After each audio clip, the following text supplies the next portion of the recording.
Hey, it's Hannah here, and I just wanted to talk to you today about stepping forward from downward facing dog into a lunge. So if you struggle with this transition in your vinyasa classes, you are not alone. I'll show you a few reasons why, and also how you can help yourself in this transition. So all you're gonna need for this is yourself, your mat, and a couple of blocks. So let's get right into this. So we'll start here in our downward dog. And the transition I'm talking about is stepping your foot forward to your hand. So we do this all the time in vinyasa classes.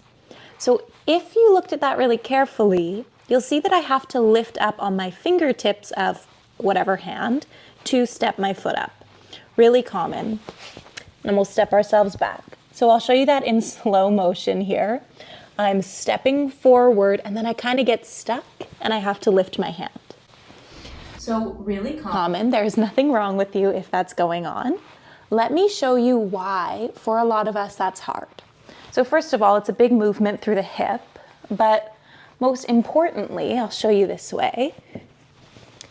Look at the length of my arms, both of them, compared to the length of my leg.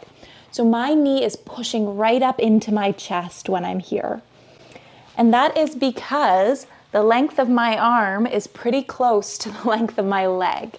So if you can see, that's like right up at the top of my shoulder.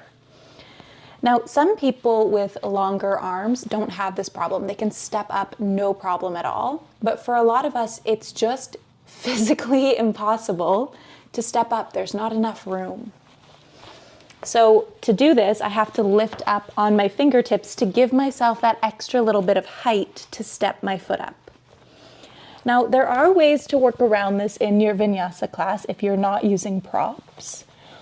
The most kind of easily accessible one would be to just step your foot up outside of your hand, or to not worry about lifting your hand up. It's no big deal. People do it all the time. Most people do it. If you want a little bit more support, we're going to use our handy dandy arm extenders called blocks. So for this, I'll turn so you can see. When I've got my blocks here, I have a little bit more space between my chest and my shoulder, or my chest and my knee. If I'm up higher on my blocks, I have even more space, and then I can lift my foot up, no problem. So I'll show you from the side here.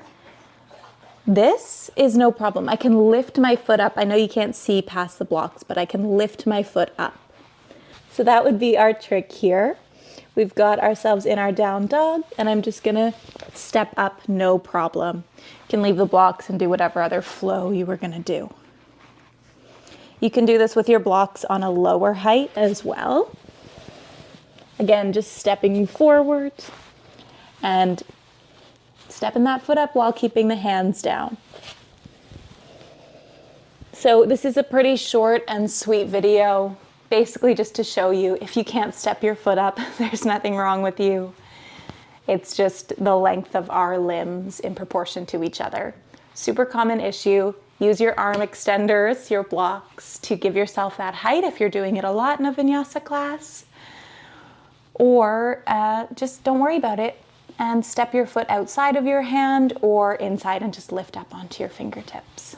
No big deal, but yeah, super common issue, and now we have a solution.